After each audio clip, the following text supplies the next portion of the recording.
Welcome, everyone. I'm so happy to be introducing you to Misty Henkel. She's written a fabulous book called How to Go from No Sales to Sales, and another great book also, which is Overcoming Sales Anxiety. So, Misty, thank you for being here with us. Thank you, Jane. I'm super excited to be here. And look, I'm going to cut right to the chase because my audience are people who are writing books to launch a business, or they've already launched their business and it's not taking them in the direction they want. Now, oftentimes the missing link is that piece around sales. People don't want to think they're a salesperson. So I bet you've heard every story under the sun about why wouldn't we want to be a salesperson? It's amazing how those who don't want to be a salesman will pull out like a 15-point PowerPoint as to why they're not a salesman and why you're selling this to me. But look, the problem with being a salesman or admitting that you're a salesman is really down the lines of sales anxiety. People suffer from sales anxiety for this reason. Stuff costs money. And because stuff costs money, we get anxious about it. So the truth is every single one of us holds some sort of emotion around money.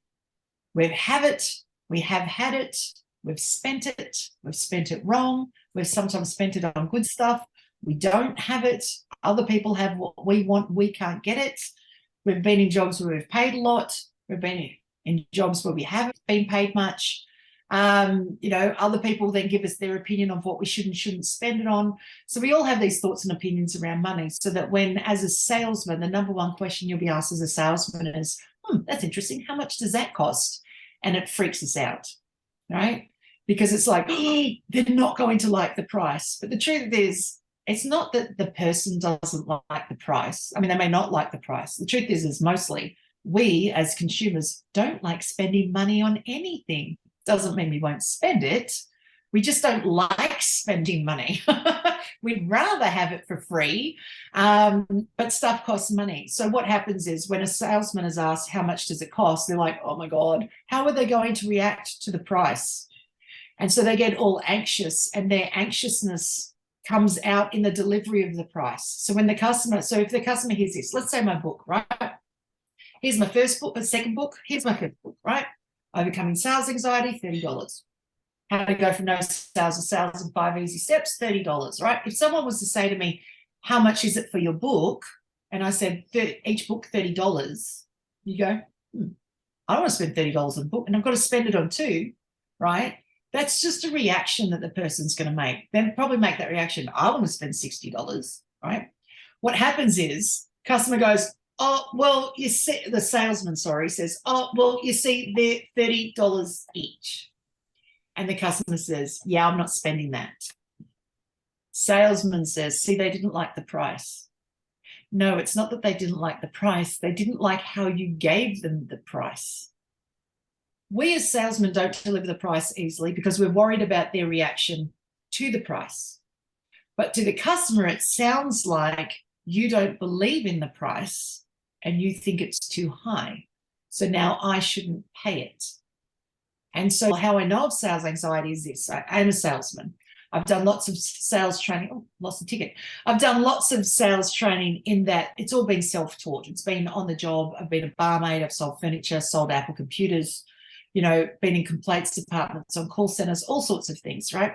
But my only sales training that I could get besides on the job was through books. So I had to read them and test it. Here's what I've learned from sales training, and it doesn't matter what sales training you've had.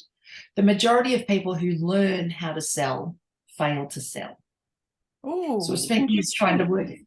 Interesting, isn't it? Because you can read a sales book and you should be able to sell at the end, but they don't, right? You can go to any sort of sales training and it will teach you how to sell, but you won't sell at the end. Think of an apprentice hairdresser, right? 16 years old. She spent her whole life doing everybody's hair. She's growing up. She says, I want to be a hairdresser. Her mom, her aunties, sisters, cousins, everyone's like, oh my God, you'll be so amazing at it. It'll be great. She finally becomes a hairdresser, gets to become a apprentice hairdresser. She's 16 years old. She walks into the salon. She's not allowed to touch anyone's hair except for maybe wash it. And she's told to sell $25 a bottle shampoo. she only earns like $10 an hour. So a bottle of shampoo costs 3 times her pay. She's never had to buy shampoo in her life because her mom buys it for her.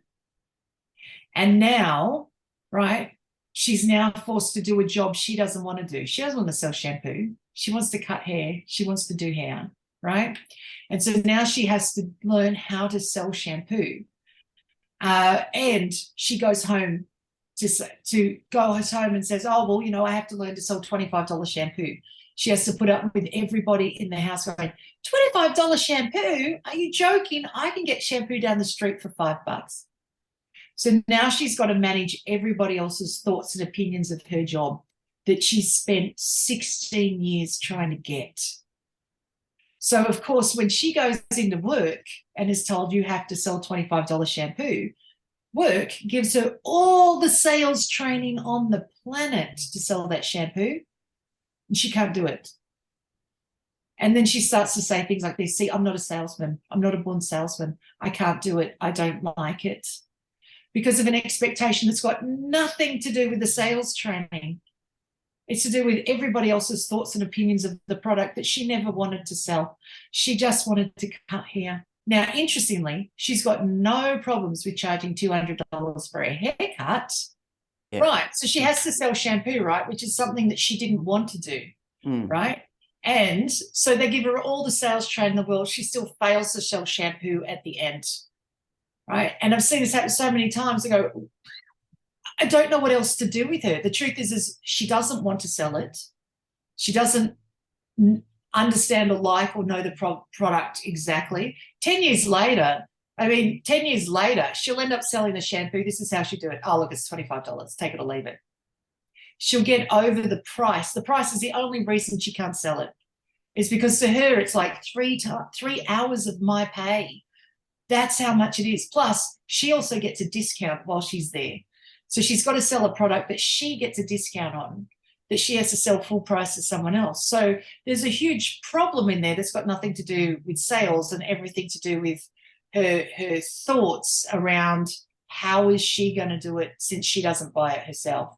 And really it comes down to, I don't have that much money to spend on shampoo, so why would I expect someone else to spend it on shampoo, right? So that's where sales anxiety, that's why people can't sell things, right? Is because the sales anxiety comes around, well, I don't think I would spend it on that, so how do I deliver that price to somebody else? When you turn the price into a thing, a fact, it's kind of like, I say, think of price like the weather. I can convert someone in 10 seconds from sales anxiety. Think of it like the weather, right? Before you get dressed in the morning, it's pretty important in Australia. Who knows? If you're in Melbourne, actually, it doesn't really matter where you are. Whatever the day starts at, you can't guarantee it for the rest of the day. I was just speaking to someone who's in Melbourne. She said it was pouring with rain yesterday and I was in tracksuit. And here we are in January, right? She said, I'm wearing all these warm clothes. She said it's 38 degrees today, right?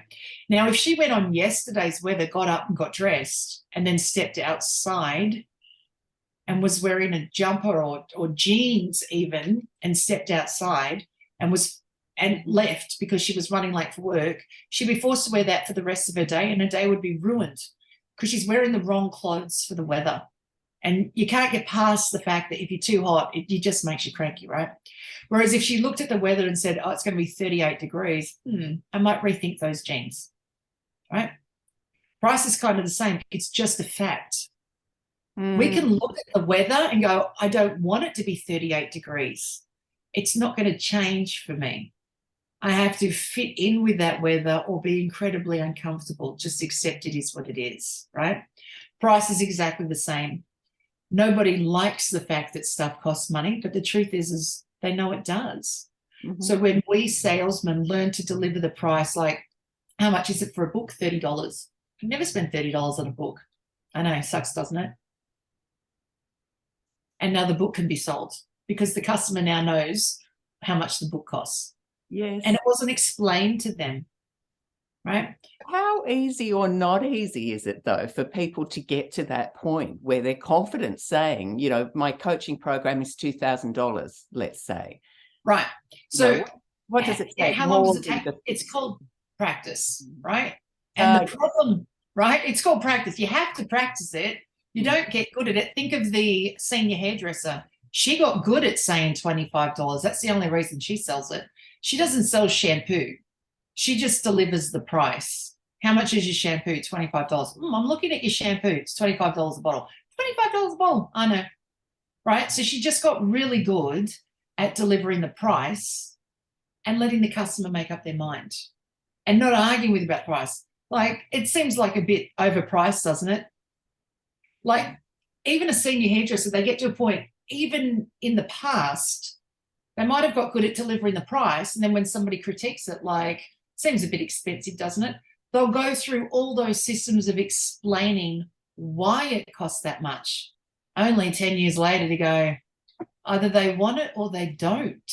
Right? So when it comes to selling, anything that you sell, it's a matter of fast tracking to that end result. Indeed. Eventually, you're going to get to the point where you go, you know what, that's the price, take it or leave it. Products do this every day to us at the grocery store. You ever bought anything at the store, like at Woolworths or Coles, Jane? Here's how they sell to us. Let's say milk. It sits in the fridge with a price, and we decide to buy. That's it.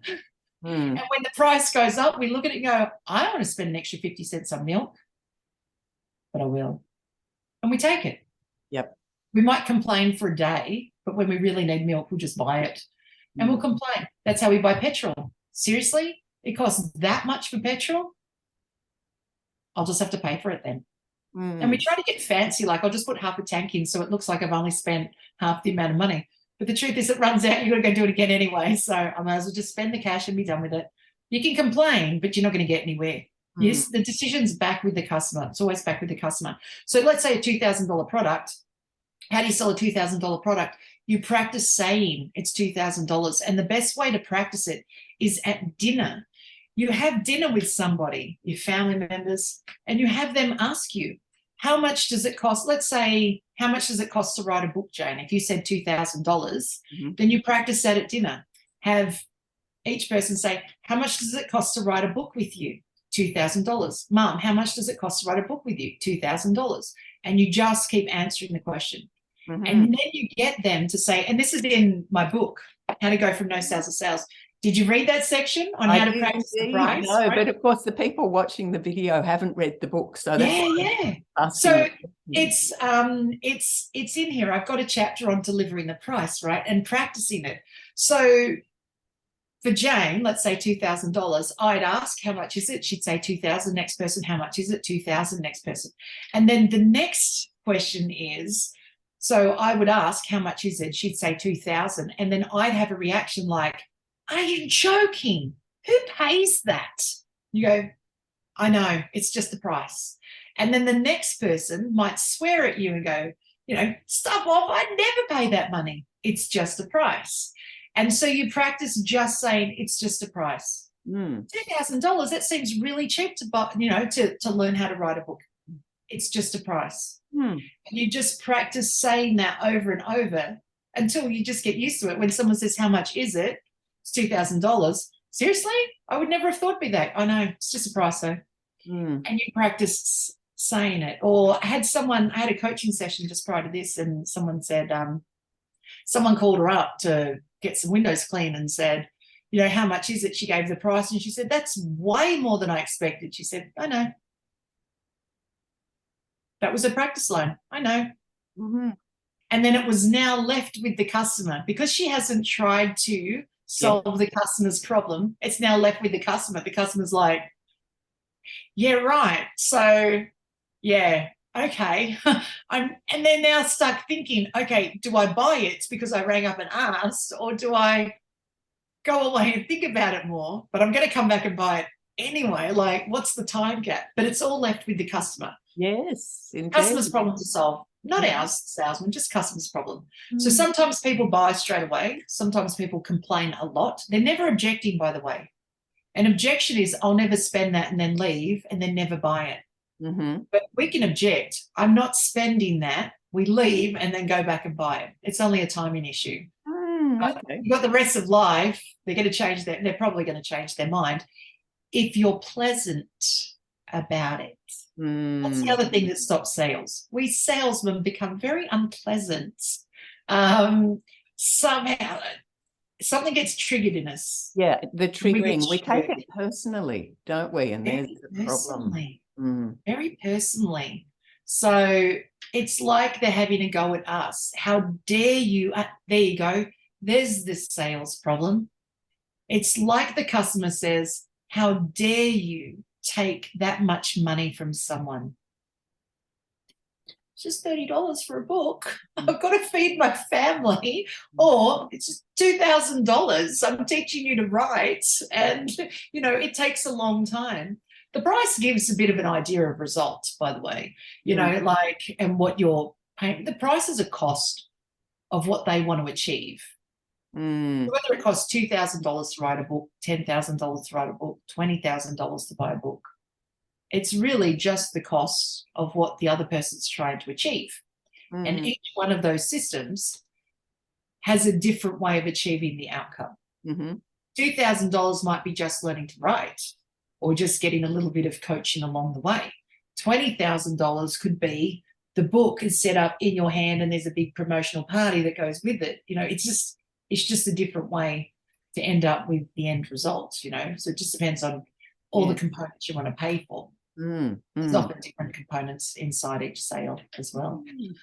And tell us a bit about how you've come to this place, how your business evolved. So as a sales trainer, so how I become a sales trainer? Well, I've always been in love with money from when I was born and little, and I saw some and realized you could buy chocolates with it. So there was always something about money that I've always liked, and I like the idea of being able to earn it. It's just always been in me to earn it. When I was 5 years old, I learned how to knit. When I was 7, I learned how to crochet, and so I used to knit and crochet. And so probably from 8 or 9, I used to make babies' booties, send them over to my great grandmother out in Burke, and then she would sell them to everybody at the bowling club. Now, the word was that she could sell ice to Eskimos, everyone would buy. But looking back now, I can say, no, she just had lots of friends. And she said, my great granddaughter made these. She's 8 years old. Do you want some? And that's how she would have sold them. So it all comes down to the story that she gave. Who's going to say no to an 8-year-old who's worked very hard, right? And they're all presented nicely, right? So I would get cash that way. Then when I started getting jobs, wasn't very good as a salesman, but it was something I had to learn. So I worked in a costume shop, rubbish in there, hard worker, but couldn't work out how to help people get costumes. They'd come in saying, all right, I need to go to a party with a letter that starts with G. I could show them, or like a list of things starting with G, like it could be gold, it could be, I don't know, but a list of things, George of the Jungle, anything, right? And then I'd ask this question, this fatal question: what would you like to go as? And here's the thing. If they knew, they wouldn't have been asking the question of the salesman.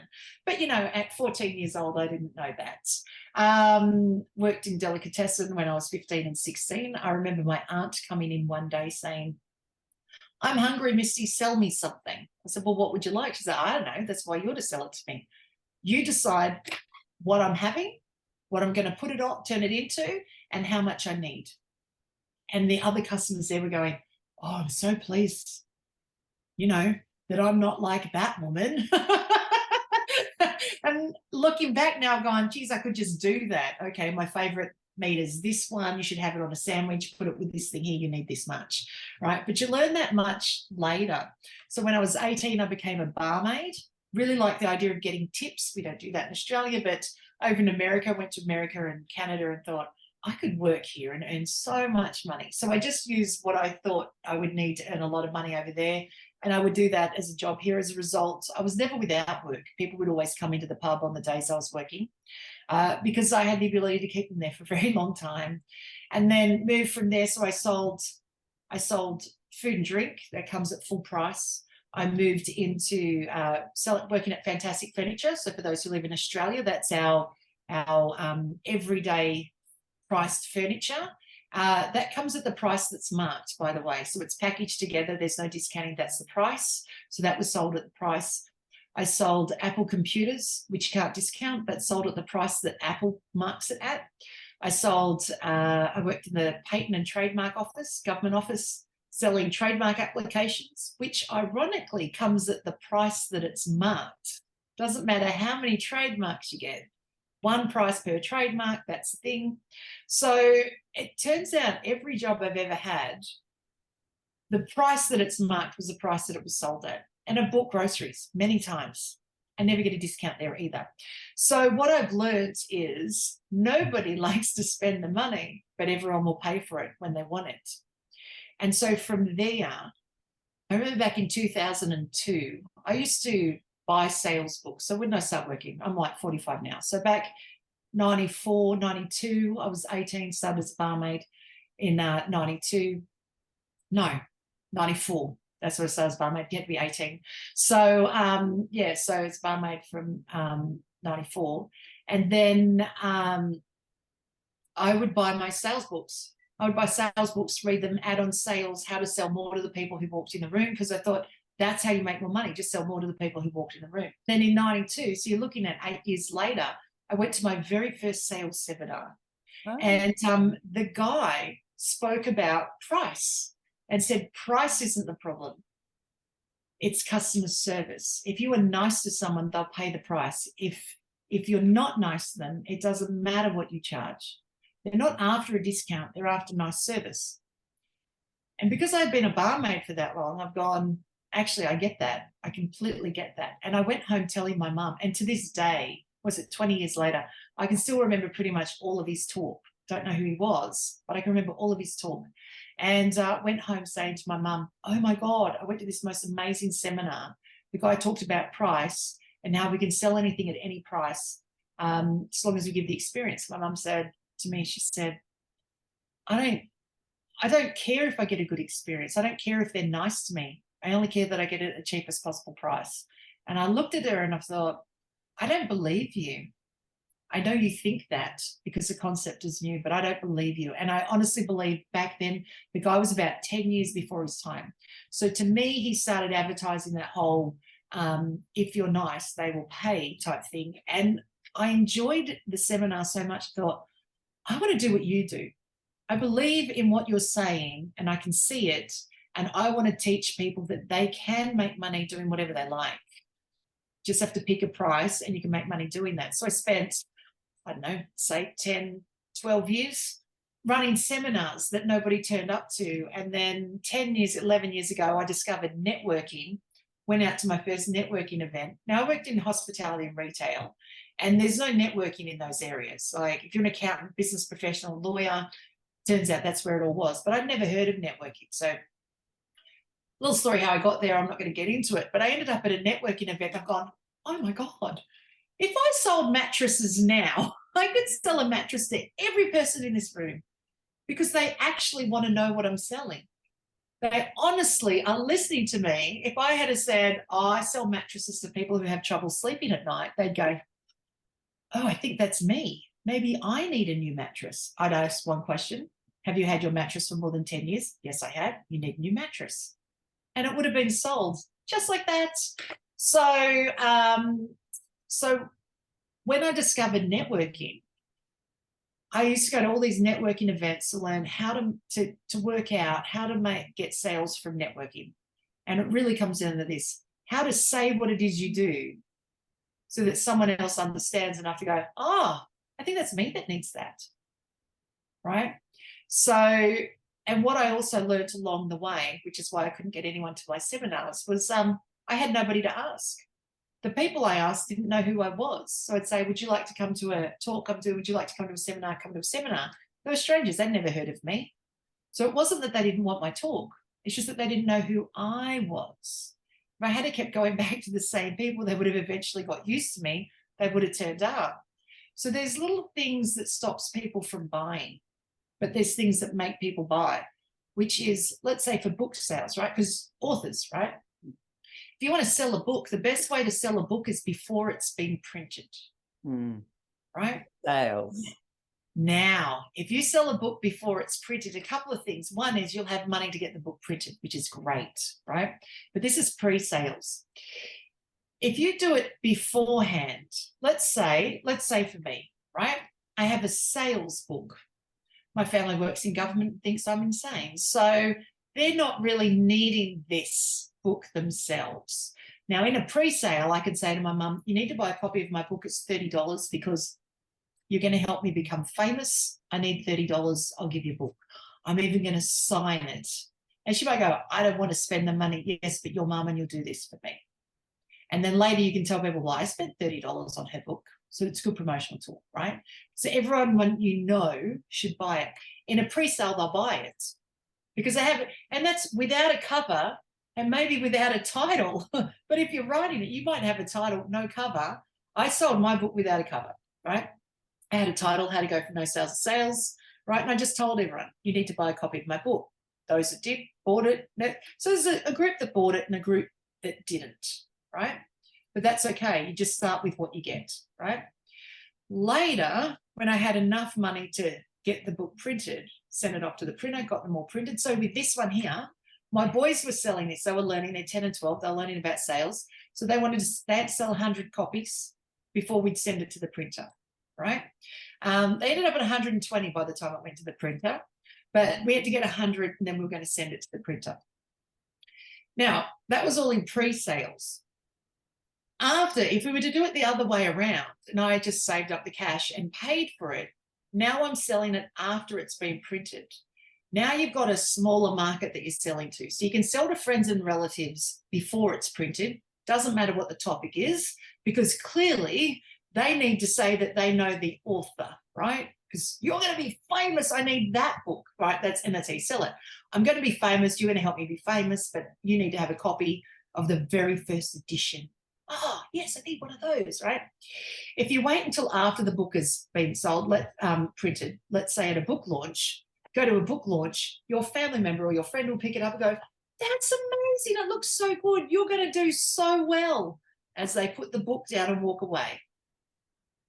It's so much harder to sell the book after it's been printed to your initial group of people that know, like, and trust you, right? Because they'll look at the book and judge whether or not they'll read it. In a pre-sale, they'll buy it, possibly with no intention to read it, and that's okay. You need those people to have it too, right? Just because I know the author. And sometimes they'll turn around and go, oh my God, I read your book. That's cool, right? So you've got to let go of the fact that some will read it and some won't. At the beginning, everyone has it. Yes. Now, I'm curious, though, about who did the boys sell, your kids sell the book to? And how did I had to write them a list. I wrote them a list, right? They had trouble with their grandmothers because they've gone, but she shouldn't have the book. Okay, you're filtering your list. Don't filter your list, right? You need to sell to them just because they're your grandmother and you're like, I'm learning how to sell. They'll buy it. And I'm going to sign the book as well. They'll buy it, right? And it's mum's book. You probably don't need it, but we're selling it.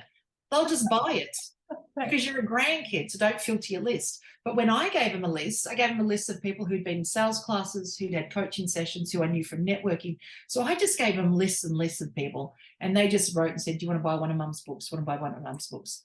And some people bought straight away, and then the next email was, this many people have bought one of mum's books. Do you want to get one of the first editions? And then, then they'd start to do it. Majority of people didn't buy.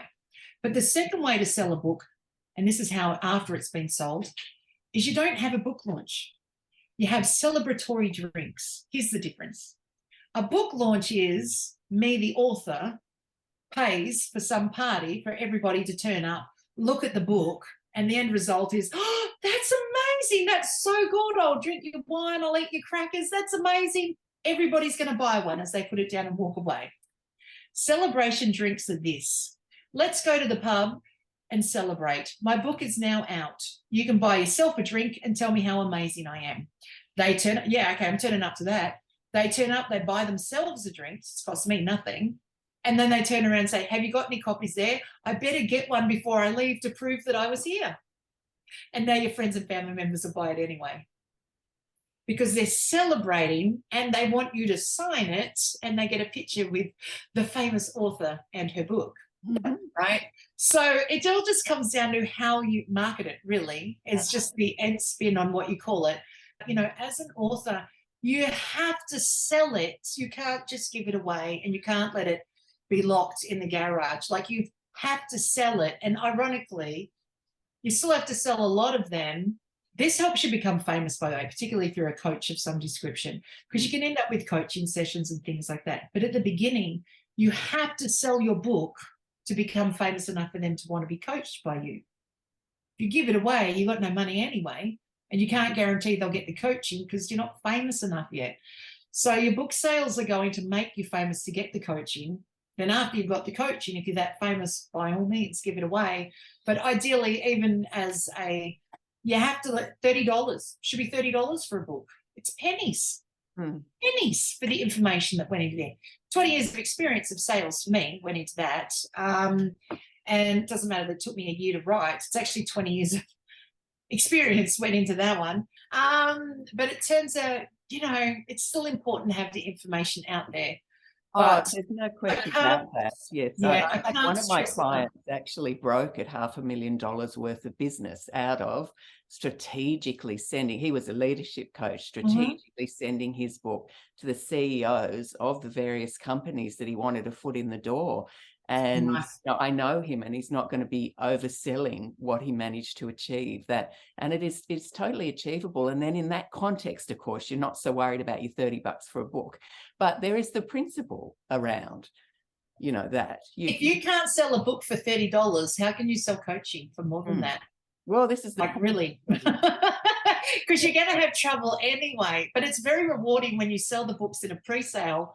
And then by the time it comes out, you go, well, I've already sold 120 copies. So if you want it or not, like, you're already practiced in that loss of sales anxiety. Well, I've already been selling it at 30. So I may as well keep it up now.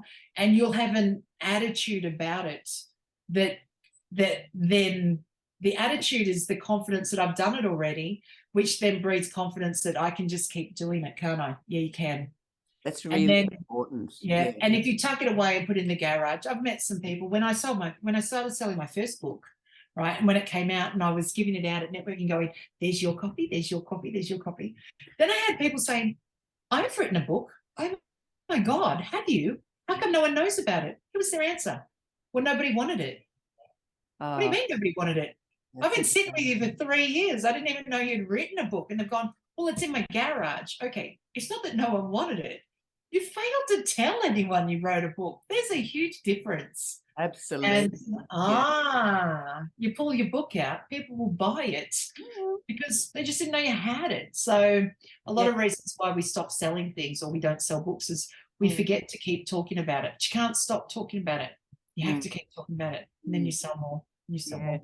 So I think we're both in the same business in a sense of the building the confidence of the person in terms of talking about in a lot of my clients' cases, it's not so much the book, but it's about the services that the book covers, that, you know, there's that sort of two-way street of they're using and leveraging the book, possibly in sales funnels and what have you, to get people into their coaching practice, but it still doesn't help if they can't talk confidently, again, as you started. It's only about the price. You only have to be confident in your pretend to be confident in your price. You don't have to enjoy handing out the price. You just have to do it. Yeah. Like, it's not a choice. Price, but also confident in yourself, I think. So there's a lot of work. I hear what you're saying, Jane. You don't need any of that. You only need practice to deliver. It's like an actor, right? They don't have to be. Let's take Bon Jovi as an example, right? I watched this documentary, really interesting documentary on Bon Jovi years ago, right? So at about 13, he decided he wanted to play the guitar, and his dad told him he'd be useless and never amount to anything. So that made him practice a lot until in his 20s, he'd become one of the most famous guitar players as a rock band in the world, right? As Bon Jovi. He also wanted to be an actor. So he paid lots of money, went to acting school and everything. He got his first job to be as an actor on some movie where he was the main actor. He was the main person, right? On the day that he was supposed to turn up for filming, he lost confidence in himself to act the part. So because he had cash, he said, I'm so sorry. I will pay for the whole film to be made. Can you hire someone else? Right? But the truth is every time he goes out to act, he's not confident. He only has to act his part, though. He doesn't have to be confident. He only has to act the part that he needs to play. So as a salesman, we don't have to be confident. We only have to act our part. And the part that we need to act is deliver the price. Let the customer make comments about it, but deliver the price. Stand steady on the price. Don't be swayed by their reaction. That's what it is. If it gets to the point where it says, I would love to buy it, here's a good tip for everybody. I would love to buy it, but I don't have any money. Let's take coaching, $2,000 coaching package, $10,000 coaching package. How much is it for coaching? $10,000. I'd love to get coaching with you. I don't have any money, or I just don't have any money. Is your one and only answer. I understand exactly how you feel. That's it. Stop talking right there, and it allows the customer to make their next informed decision. Because from there, they've not been hassled. They've been listened to. They've not been persuaded. They've not been rejected in any way. They've just been acknowledged and listened to. Now the customer has to deal with, I really want it. How am I going to get the cash? Or I'll just have to accept I'm not going to have it.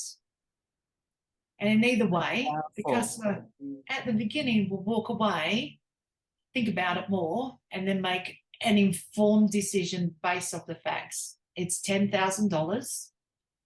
It's something I'm going to have to come good with to buy it. And it's always been that way. It's always the customer's choice.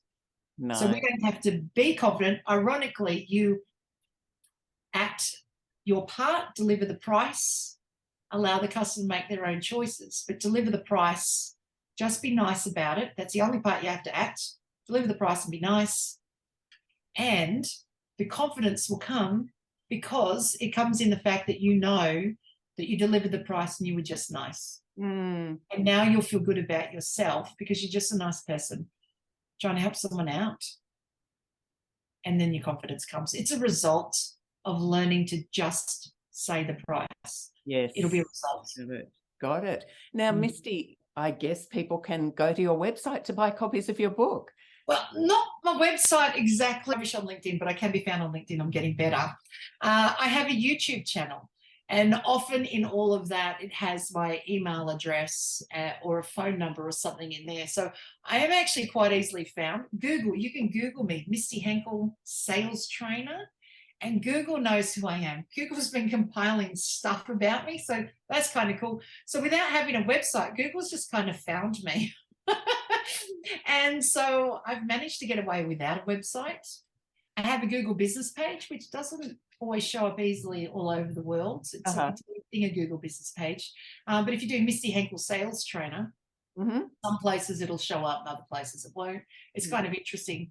But other than that, my email address is super easy. Misty, M-I-S-T-Y, Henkel, H-E-N-K-E-L @gmail.com.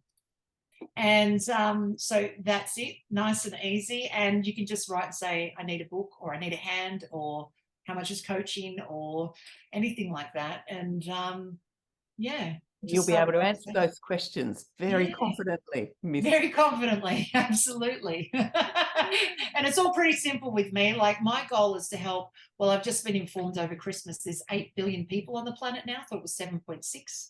So I've had to change my number. Now plan on helping 8 billion people on the planet learn how to bring in their own money. So my prices are simple. $30 for a book, $25 for coaching, $50 to join sales classes.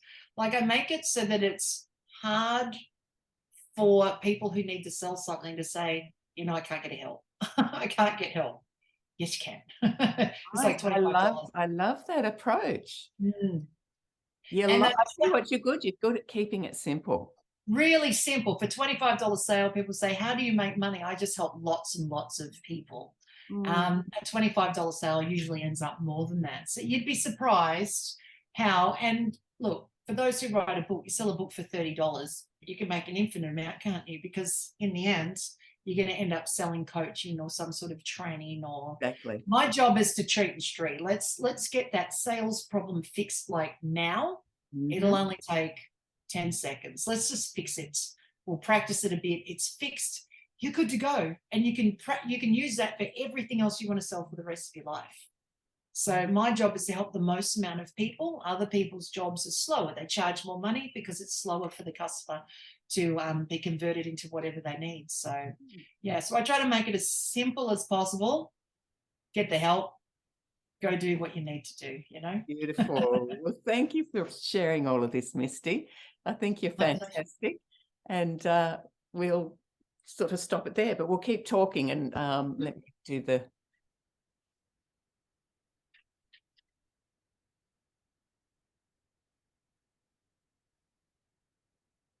actually, I don't know how to stop the recording, actually. Oh, go down